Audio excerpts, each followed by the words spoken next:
Good morning. How are you? I hope you are fine. आज हम discuss करेंगे double circulation and regulation of cardiac activity, यानी heart की activity है उसे कौन कंट्रोल करता है, कैसे ब्लड प्रेशर राइज होता है या डिक्रीज होता है या मेंटेन होता है। I hope you will like this presentation. I am D. Bhavani Singh, PGT Biology. I will explain all the concept to you. चलिए सबसे पहले डिस्कस करते हैं डबल सर्कुलेशन को। आप जानते ही हैं, पहले भी आप 10th क्लास में डबल सर्कुलेशन पढ़ चुके हैं। बेसिकली हमारी बॉडी में एक ही समय में दो सर्कुलेशन चल रहे होते हैं। पहला है हमारा सिस्टमिक सर्कुलेशन, ये है हार्ट और बॉडी टिश्यूज़ के बीच में, क्योंकि हार्ट और बॉडी टिश्यूज़ हैं आर्टरी और वेन्स और कैपिलरीज से जुड़े हुए हैं, तो इनके बीच में कॉन्टीन्यूसली ऑक्सीजनेटेड डीऑक्सीजनेटेड ब्लड ये सर्कुलेट होता है, और साथ में इसके साथ में न्यूट्रिएंट्स भी ब्लड द्वारा कैरी होते हैं। अच्छा, सिस्टमिक सर्कुलेशन में एक सर्कुलेशन और जुड़ा हुआ है जिसे हम कहते हैं हिपैटिक सर्कुलेशन। इसमें इंटेस्टाइन से जितने भी न्यूट्रिएंट्स एब्जॉर्ब हुए हैं ये सभी आर्टरीज के थ्रू सबसे पहले लीवर को सप्लाई होते हैं, और लीवर में मेटाबॉलिज्म होने के बाद में ये सभी न्यूट्रिएंट्स सप्लाई हो जाते हैं बॉडी टिश्यूज़ और ऑर्गन को। ठीक है, तो सिस्टमिक सर्कुलेशन का पार्ट है हमारा हिपैटिक सर्कुलेशन। इसके अलावा जो सेकंड सिस्टम है हमारा, हम बात करते हैं पल्मोनरी सर्कुलेशन, और ये सर्कुलेशन में ब्लड का एक्सचेंज होता है हार्ट और लंग्स के बीच में। बिकॉज हार्ट है, इसमें ऑक्सीजनेटेड डीऑक्सीजनेटेड ब्लड होता है, और हार्ट इसको गैसेस एक्सचेंज के लिए लंग्स की तरफ भेज देता है, और जब इसको पल्मोनरी आर्टरी और पल्मोनरी वेन्स के थ्रू ब्लड का एक्सचेंज होता है, और फाइनली लंग्स के अंदर गैसेस एक्सचेंज होने के बाद में ऑक्सीजनेटेड ब्लड वापस रिटर्न बैक होता है। ठीक है, हार्ट को। तो ये जो गैसेस एक्सचेंज चलता है हार्ट और लंग्स के बीच में ब्लड फ्लो होता है, इसको हम पल्मोनरी सर्कुलेशन के नाम से जानते हैं। और दोनों ही circulation, systemic circulation and pulmonary circulation, इसको ही हम कहते हैं डबल सर्कुलेशन। ये डबल सर्कुलेशन बहुत ही इंपॉर्टेंट है। अगर ये ना हो तो गैसेस एक्सचेंज नहीं होगा और हमारे टिश्यूज़ तक ऑक्सीजनेटेड ब्लड भी नहीं पहुंचेगा, और अगर सिस्टमिक सर्कुलेशन ना हो तो न्यूट्रिएंट और ऑक्सीजन दोनों ही टिश्यूज़ तक सप्लाई नहीं होगी। अच्छा, इन दोनों ही सर्कुलेशन को जो कंट्रोल करता है उसकी हम बात करते हैं artery, veins and capillary. Basically artery आप देख ही रहे हैं, ये हार्ट से ऑक्सीजनेटेड ब्लड को कैरी करती हैं, आर्टरी ऑक्सीजनेटेड ब्लड जिसमें न्यूट्रिएंट भी होता है। ओके, और जो वेन्स होती हैं वो टिश्यूज़ में मेटाबॉलिज्म होने के बाद जो CO2 जनरेट होती हैं वो ब्लड में आ जाती हैं, और वेन्स उसे वापस कैरी करती है हार्ट तक, और हार्ट से फाइनली इसको कैरी वापस, ये जो ब्लड है डीऑक्सीजनेटेड ब्लड लंग्स तक जाता है और गैसेस एक्सचेंज हो जाता है। इस तरीके से सिस्टमिक सर्कुलेशन और पल्मोनरी सर्कुलेशन और साथ में इसके पार्ट में हिपैटिक सर्कुलेशन, इन सभी को जो कनेक्ट करता है वो होता है आर्टरी, वेन्स एंड कैपिलरी। चलिए कुछ डिस्कस कर लेते हैं आर्टरी, वेन्स और कैपिलरीज के बारे में। आप सभी पेजेस के स्क्रीनशॉट ले सकते हैं जो एग्जाम पॉइंट ऑफ व्यू से आपके नोट्स बनाने के लिए हेल्पफुल होगा। चलिए चलते हैं नेक्स्ट स्लाइड पर हम। अच्छा, आर्टरीज और वेन्स की बात कर लेते हैं। बेसिकली आर्टरीज जो होती हैं ये डीपली सिचुएटेड होती हैं हमारी, मतलब स्किन के नीचे मसल्स, और मसल्स के नीचे आर्टरी सिचुएटेड होती है बिल्कुल बोन्स के साथ में। इसके अलावा आर्टरीज की जो वॉल्स होती हैं वो बहुत ज़्यादा थिक होती हैं, इनका ल्यूमेन स्मॉल होता है, और इसमें ब्लड जो प्रेशर के साथ में चलता है। ठीक है, तो हम जान सकते हैं कि हाई ब्लड प्रेशर जो होता है वो आर्टरीज में होता है। इसके अलावा आर्टरीज हैं ऑक्सीजनेटेड ब्लड कैरी करती हैं, बट इसके अंदर कुछ एक्सेप्शन है, जैसे पल्मोनरी आर्टरी जो कि हार्ट से लंग को डीऑक्सीजनेटेड ब्लड कैरी करती है। इसके अलावा हमारे पास वेन्स हैं, और वेन्स को आप देख ही सकते हैं, स्किन के नीचे जो ग्रीन या ब्लू कलर की आप वेसल्स देखते हैं that is called veins. So veins होती है सुपरफिशियली सिचुएटेड होती हैं स्किन के नीचे, इनका जो ल्यूमेन होता है वाइड होता है, मतलब जो अंदर जो स्पेस है जिसमें ब्लड फ्लो करता है that is very wide as compare to artery. और साथ में जो वेन्स होती हैं डीऑक्सीजनेटेड ब्लड कैरी करती हैं, इसमें एक एक्सेप्शन है हमारा pulmonary vein. So please keep in mind for your MCQs part in exams. अच्छा, इसके अलावा वेरी इंपॉर्टेंट फैक्ट है हमारा वॉल्व्स, क्योंकि हम जानते हैं कि वेन्स में ही वॉल्व्स प्रेजेंट होते हैं, और वॉल्व्स का फंक्शन है prevent the back flow of blood. ठीक है, यानी ब्लड को वापस आने से रोकती हैं, वॉल्व्स होते हैं ये प्रेजेंट होते हैं हमारे वेन्स के अंदर। और जहाँ पर आर्टरीज और वेन्स दोनों ज्वाइन करती हैं टिश्यूज़ के अंदर, that part is very very thin vessels, very very thin, that is called capillaries. यानी कैपिलरीज क्या होती हैं, जब आर्टरीज कॉन्टिन्यूसली डिवाइड होती हैं टिश्यूज़ में तो फाइनली वो वेरी थिन वेसल्स में ब्रेक हो जाती हैं, जिनको हम कैपिलरीज कहते हैं। और कैपिलरीज की जो थिकनेस है, वॉल थिकनेस होती है, वो सिंगल एपिथेलियम लेयर होती है। इसी वजह से जो गैसियस एक्सचेंज है, न्यूट्रिएंट एक्सचेंज है, वो इजीली उस ऑर्गन में पर्टिकुलरली टिश्यूज़ में होता है। और फाइनली वहाँ से CO2 जो है वापस ब्लड में ट्रांसफ़र हो जाती है, डिफ्यूज़न हो जाता है और कैपिलरीज फाइनली ज्वाइन करके वेन्स फॉर्म करती हैं। तो आप जान सकते हैं आर्टरी, वेन्स एंड कैपिलरीज, इनका बहुत ही इंपॉर्टेंट फंक्शन है ह्यूमन बॉडी में।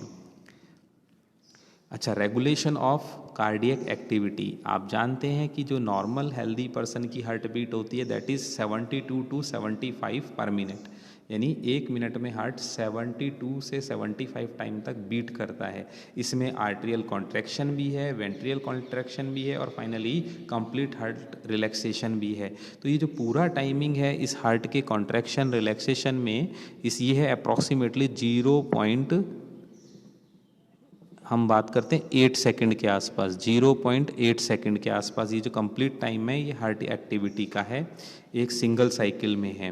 और हार्ट के इस फंक्शंस को जो कंट्रोल करता है हम उसकी बात कर लेते हैं। सबसे पहले हार्ट एक बेसिकली, हार्ट में आप जानते हैं ऐसे नोड में कुछ न्यूरल टिश्यूज़ होते हैं जो कि करंट इम्पल्स जनरेट करते हैं और उन्हीं की डीपोलराइजेशन की वजह से आर्टरिया कॉन्ट्रैक्ट होते हैं। तो इसी वजह से हार्ट में खुद ये जो टिश्यूज़ हैं जो करंट इम्पल्स जनरेट करते हैं, that's why we call it myogenic. Heart is myogenic in nature and it regulates the activity itself, but some factors are also working in relation with the heart to control the heart activity, cardiac activity. चलिए पहले बात कर लेते हैं हम extrinsic factor, intrinsic factor के बारे में। ऐसे नोड और AV नोड जिसे हम कहते हैं साइनोएट्रियल नोड, जिसे हम अपने लास्ट वीडियो में डिस्कस कर चुके हैं, और AV नोड के बारे में, आर्टरियोवेंट्रिकुलर नोड, इनके बारे में आप और हार्ट के जो सर्कुलेटरी सिस्टम वीडियो है उसमें से आप दोबारा जान सकते हैं। ऐसे नोड और AV नोड हैं, ये मायोजेनिक है, इनमें से करंट इम्पल्स जनरेट होते हैं जिसकी वजह से आर्टरिया और वेंट्रिकल्स कॉन्ट्रैक्ट होते हैं।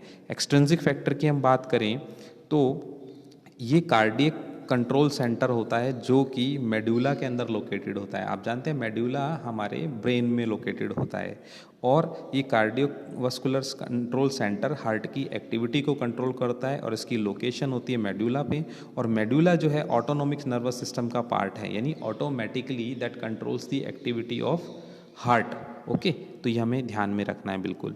साथ में एडिशनल फैक्टर हैं जो कि हार्ट की एक्टिविटी को इंक्रीज़ या डिक्रीज़ कर सकते हैं, उसके बारे में हम बात कर लेते हैं।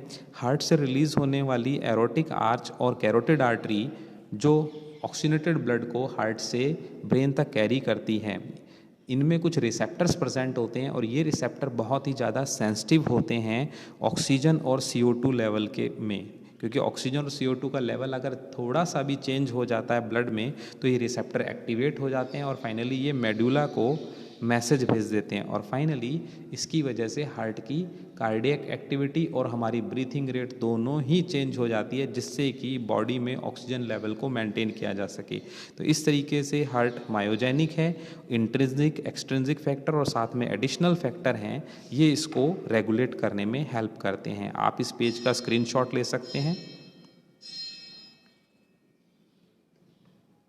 एग्ज़ाम पॉइंट ऑफ व्यू से बहुत ही इंपॉर्टेंट है आपके लिए।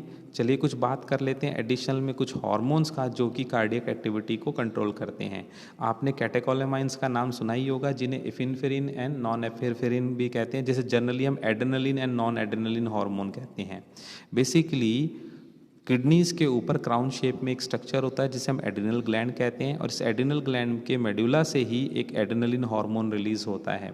जब एड्रेनलिन हार्मोन को आप पहले जानते ही हैं, इसे flight hormone, fight hormone, fear hormone भी कहते हैं। और जब भी ये हार्मोन रिलीज होता है तो आर्टरीज और वेन्स एंड कैपिलरीज कॉन्स्ट्रिक्ट हो जाती हैं, जिसकी वजह से ब्लड प्रेशर इंक्रीज हो जाता है और साथ में लंग्स की कैपेसिटी इंक्रीज़ हो जाती है, ब्रीथिंग रेट इंक्रीज़ हो जाती है और ब्लड है इसकी जो ब्लड प्रेशर राइज होने के साथ साथ में इसमें न्यूट्रिएंट लेवल भी इंक्रीज़ हो जाता है, ऑक्सीजन लेवल भी इंक्रीज़ हो जाता है और फाइनली मसल्स को बहुत ज़्यादा ऑक्सीजन और न्यूट्रिएंट सप्लाई होते हैं, जिसकी वजह से जो पर्सन है वो फाइट फ्लाइट दोनों के लिए ही तैयार हो जाता है। So it removes the fear also. Okay, so finally ये ब्लड प्रेशर को इंक्रीज़ कर सकता है। एड्रेनलिन हार्मोन, कैटेकोलेमाइंस का लेवल ब्लड में ब्लड प्रेशर को इंक्रीज़ कर सकता है। एल्डोस्टेरोन जो है हार्मोन है, ये भी बहुत ही इंपॉर्टेंट हार्मोन है जो कि हमारे ब्लड में ब्लड वाटर का वॉल्यूम और साथ में कुछ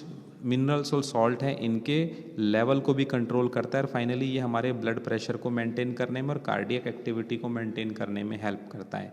इसके अलावा एडीएच हार्मोन है जिसे एंटी डायूरेसिस हार्मोन या एंटी डायूरेटिक हार्मोन भी कहते हैं और जनरली इसको वैसोप्रेसिन हार्मोन कहते हैं। ये रिलीज़ होता है पोस्टीरियर पिट्यूटरी से और ये बहुत ही ज़्यादा सेंसिटिव है। ये हमारे ब्लड वॉल्यूम को मेंटेन करता है।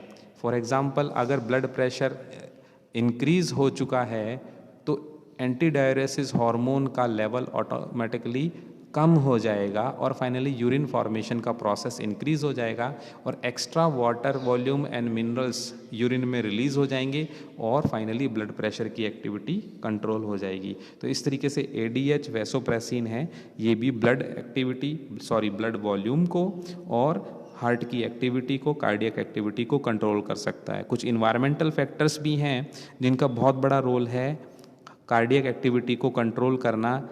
डायबिटीज़ के केस में ब्लड प्रेशर प्रॉब्लम बहुत ही ज़्यादा इंक्रीज़ हो जाती है। इसके अलावा जो स्ट्रेस लेवल है, डे टू डे स्ट्रेस कह सकते हैं, वर्क से रिलेटेड मेंटल स्ट्रेस है, जिसके जो आज के टाइम में सबसे बड़ी प्रॉब्लम है ह्यूमंस के लिए ब्लड प्रेशर राइज होने का, चाहे वो सोशल फैक्टर हो चाहे वो इकोनॉमिक फैक्टर हो, ये सभी मेंटल स्ट्रेस देते हैं जिसकी वजह से ब्लड प्रेशर राइज हो सकता है। साथ में अगर वर्किंग शेड्यूल डिफरेंट हो, दिन में सोना और रात को काम करना, रेगुलरली वर्किंग, इससे भी हमारी जो स्लीप है डिस्टर्ब हो सकती है। ज़्यादातर कॉल सेंटर में काम करने वाले लोगों को ये इनकम्प्लीट स्लीप या फिर ड्राइविंग फील्ड में काम करने वाले लोगों को ये इनकम्प्लीट स्लीप की प्रॉब्लम बहुत ही ज़्यादा क्रिएट होती है और फाइनली इनकम्प्लीट स्लीप भी कार्डियक एक्टिविटी को कंट्रोल करता है। It can rise, increase and decrease the blood pressure and also it severely affect the brain and heart also.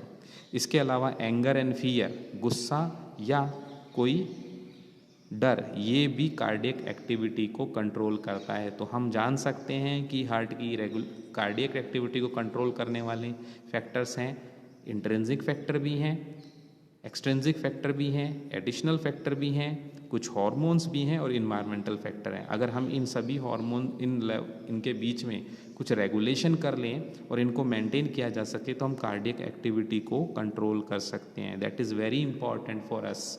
Okay, अगर डायबिटीज़ होने ही ना दिया जाए और स्ट्रेस को मेंटेन किया जाए और फाइनली कुछ योगा किया जाए, डाइटरी शेड्यूल को मेंटेन किया जाए तो हम कार्डियक एक्टिविटी को भी मेंटेन कर सकते हैं और हेल्दी लाइफ जी सकते हैं। So I hope you will like this presentation. I am D Bhawani Singh, PGT biology. Please like and share and subscribe my channel.